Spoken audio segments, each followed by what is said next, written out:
Hello, everyone. Charles Watts here. Welcome back to Inside Arsenal. It is Friday. I hope you're having a good one wherever you're watching or listening to this around the world. Thank you, as always, for joining me. The weekend is very, very nearly here. Maybe it started when by the time you're watching or listening to this show, and I hope you have a good one. It is, of course, the last weekend before Arsenal's pre-season campaign kicks off with that first game on Wednesday, I think it is, against AC Milan. They fly out on Saturday for the tour. So football is starting, or Arsenal football is starting once again very, very soon. So we've got plenty of that to look forward to over the next few weeks. Bit of a quiet one today, though, I have to say. Usually I start this show off by saying plenty for us to get stuck into today. Can't really say that today, I have to say, because we're still in that sort of Arsenal holding pattern, which we appear to have been in pretty much all week. I do think, and we're going to talk about this in today's show, I do think by the end of today, we should have a new signing on board and confirmed and announced in Noni Madueke. But again, that's impossible to sit here and 100% predict because things always change when it comes to Arsenal and announcements. But I think hopefully, if all goes to plan, then we should have an announcement later on today. So we'll talk about Noni Madueke as his move to Arsenal gets set to be confirmed. Going to talk. I have to say something about Victor Gyokeres because it wouldn't be a show without talking about Victor Gyokeres. We're going to talk about Takehiro Tomiyasu, who's given a really interesting interview over in Japan about his Arsenal exit and reasons for that and everything. So we'll look at what Tommy's been having to say about that. Got some questions and some comments from you guys to get stuck into as well. So we'll kick things off with Madueke. As I said, we've been waiting all week for this announcement to come from Arsenal. We know he's done all his medical and everything's been confirmed. It's just a case of waiting for that button to be pressed somewhere at Arsenal for the announcement to be made. And if all goes to plan, I think that should come today. Again, I couldn't sit here right now and absolutely confirm it. But obviously the squad are flying out on tour. I don't think that I'm not expecting Madueke to be on that plane for the tour because he's going to be having a holiday, I'm sure, when Arsenal make the announcment. If that does come later on today as expected, I'm sure they'll probably confirm that in the announcement that he's going to head off on holiday. So I'll have to wait and see on that. But it'd be good just to get him announced, I think, because we've been waiting such a long time now for this announcement to come. Mosquera as well, and I'm not sure on Mosquera in terms of an announcement for him yet. We'll have to wait and see if that sort of follows on from Madueke as not or not. You would expect that Arsenal would absolutely want Mosquera on this flight. You know, unlike Madueke, he's had his break. He's had 3 weeks off now since Spain were exited the under-21s European Championships. So you'd absolutely think Arsenal, Mikel Arteta especially, will want him on the plane for the tour, which leaves tomorrow. So I'm not really sure when that announcement's going to come, but you would expect it has to be before that, right? As long as all the details, which we think they have been completed with him.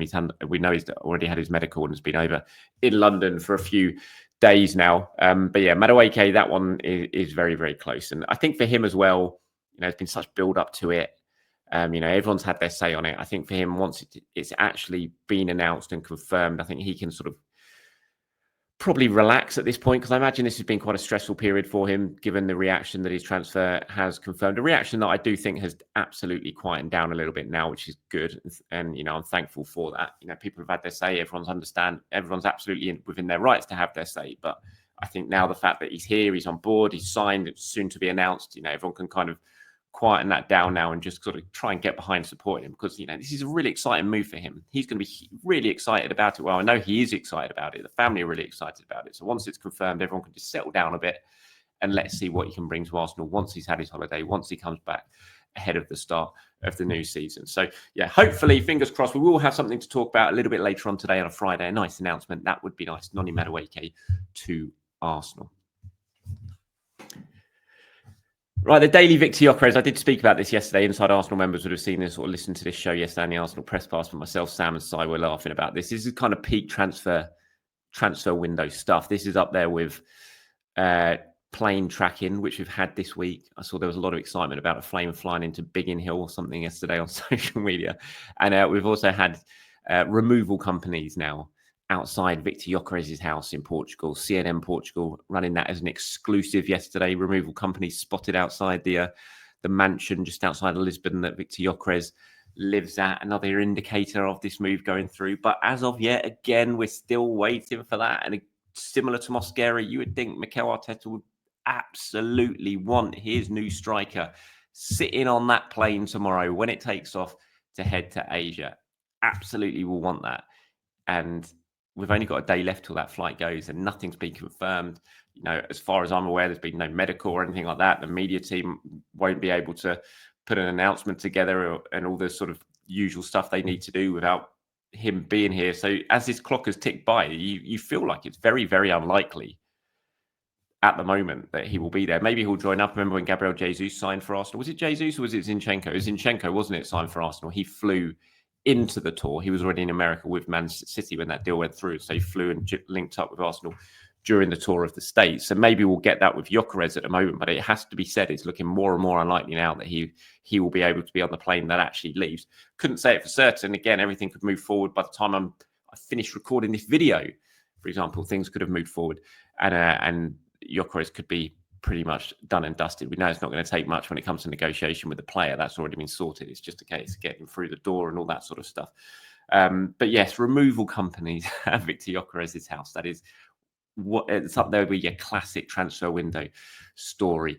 That one. In terms of Will Wright, this one is obviously going through. Good, exciting young player, part of Per Mertesack's recruitment drive at youth level, coming in from Salford, where he's already played in League Two despite being a 17-year-old kid. Scored 40, 50 goals last season for the youth teams at Salford. Lots of teams were in for him. Liverpool thought they were going to get him, but Arsenal have really ramped up their attempts to sign him and have agreed that deal. I saw James Gunnerblog reporting the fee of £200,000 for Will Wright, which is, not a tiny amount of money. It is in the grand scheme of things when you're talking about senior transfers, but for a 17-year-old kid, it's it's good investment, you would think.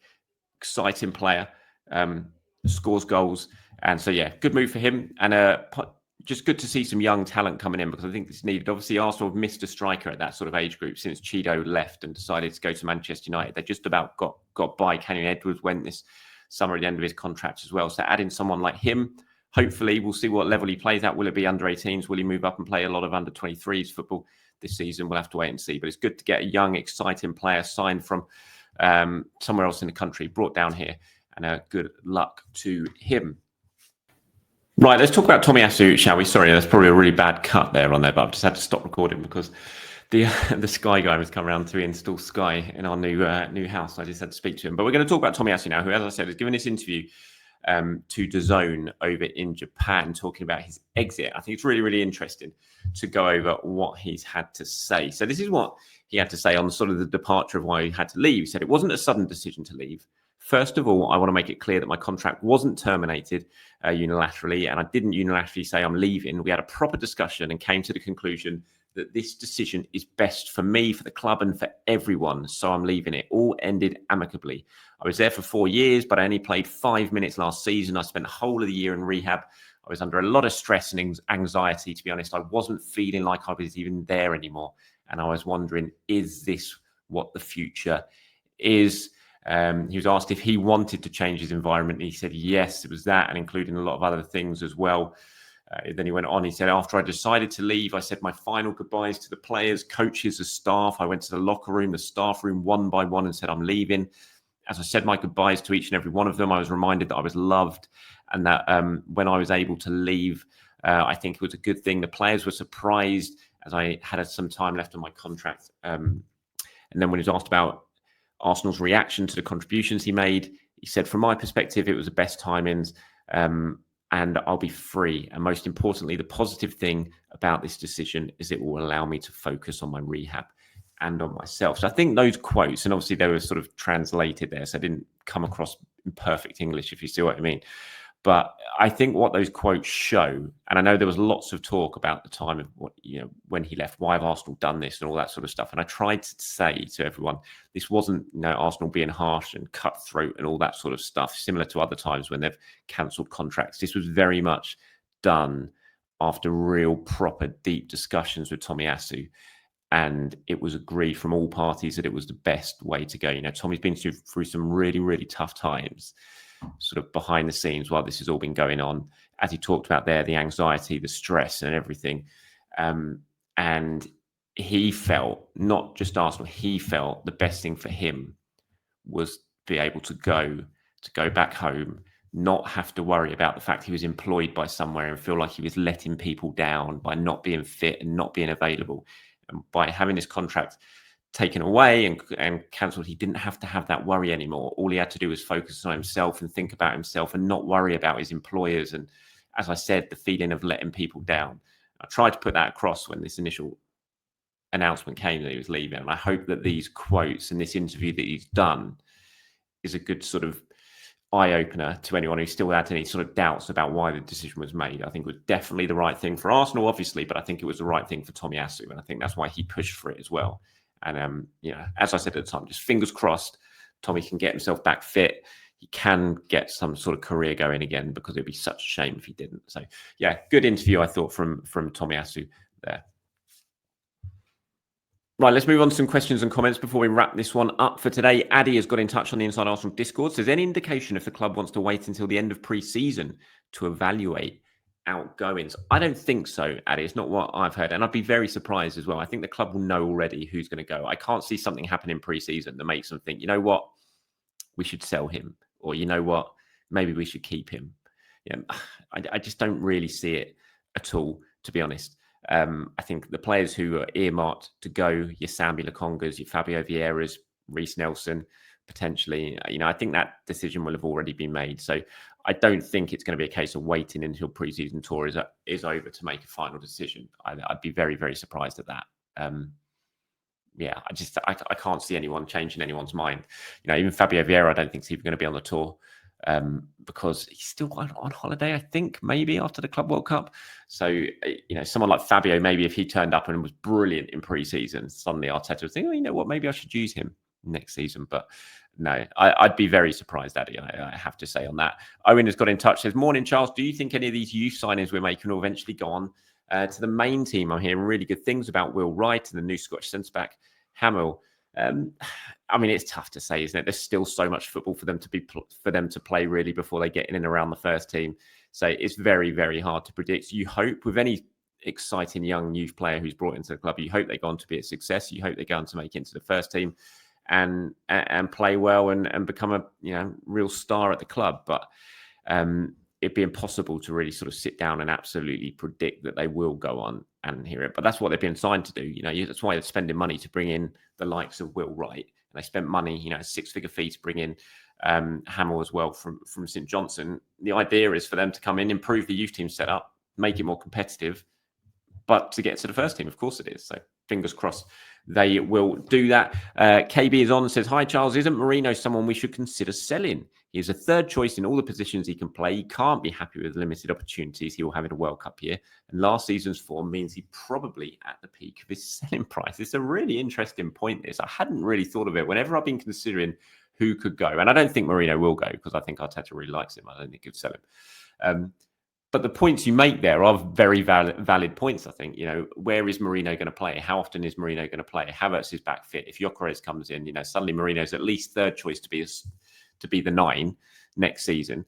You've still got players like Trossard as well who can play there as well. Obviously, with Zubimendi's addition, you got Declan Rice left 8. You got Kai Havertz is going to have to play minutes when Gyokeres is playing. Where's Kai going to play? You would think if he's an option at left 8 as well, so he's going to be ahead of him. So, and maybe, like you said, his form last season, the end of last season, the goals he scored, his value, kind of similar to what I was talking about with Kivior yesterday, his value might never be higher from an Arsenal point of view than it is right now. But having said all of that, I don't think he's really someone we should consider selling. Anyway, again, I've been speaking so much in the last week about depth and why these signings and the squad is suddenly looking stronger in all positions. Having said all that, I can't then go and then voice my opinion that someone like Marino should go, because I think he's such a useful player. He can play in so many positions. He's such a professional player. So no, I just don't think he's someone we should consider selling at this point. Right, one from Dennis here. He says, come the start of the season, all our transfers are in and out are done. For example, both Gyokeres and Eze are brought in, amongst other incomings. What do you want to see from the team on the pitch? Winning aside, I would like to see the way we attack improve by being more direct and unpredictable in our movements rather than seeing the horseshoe formation we seem to take up when the opposition around the opposition box. I also expect Arteta to rotate more during games. That's the one thing that especially has to be learned from last season, in my opinion. We need to try and limit chances of injury as much as possible. We can't lose our best players for large chunks of the season if we want to win major trophies. What are your thoughts, opinion? Final note, I'm looking forward to seeing Saka, Odegaard and White link up again. We certainly missed that last season. Yes, it will certainly be nice to have a fit and firing Ben White for the majority of the season. No doubt about that. I think basically what you've listed there, Dennis, is kind of what I want to see from Arsenal. You know, I want to see them winning games, more importantly. I want to see them scoring goals. I don't want to see so many 1-0, 0-0, 1-1 games. You know, I want to see a team that is free scoring, that will kick a team when it's down. You know, score one goal, make sure you go on and make it 2-0 and then 3-0. Don't just leave it at 1-0. You know, show some attacking intent. Show some real intent to go and put your foot down on your opponent's head. You know, be ruthless. That's what I want to see from this Arsenal team. We didn't see that enough last season. I don't think it was from a want to try, and I just don't think they were quite good enough last season to be able to do that because of the players they had out, all that sort of stuff. I just don't think they had the ability to absolutely kill off teams, and Arsenal struggled because of that. And I think ultimately the season fell short because of that.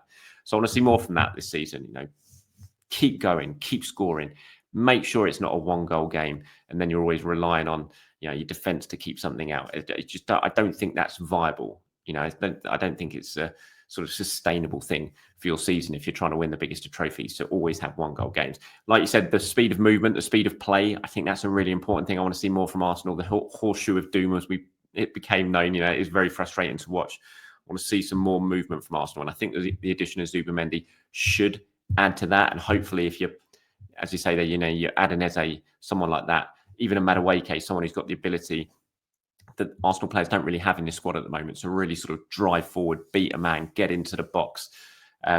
Hopefully that will help with that, and Arsenal will just be a bit more fluent and a bit more attacking and a bit more play with a bit more sort of speed of thought than we saw last season. So that's what I want to see, basically, Dennis. Just an improvement. And that's what you always want, don't you? You always want to improve. And that's definitely what I want to see next season. So yeah, thank you very much for your question. Thank you, everyone, for your questions. And that's it from me today. Thank you for watching. Thank you for listening. Like I said at the start, hopefully we get an announcement by the end of today. Hopefully we see Noni Madueke in an Arsenal shirt so we can tick that one off, and then we can wait for Mosquera and who knows, maybe even Victor Gyokeres. Have a great start to your weekend, everyone. I'll speak to you soon. Bye-bye.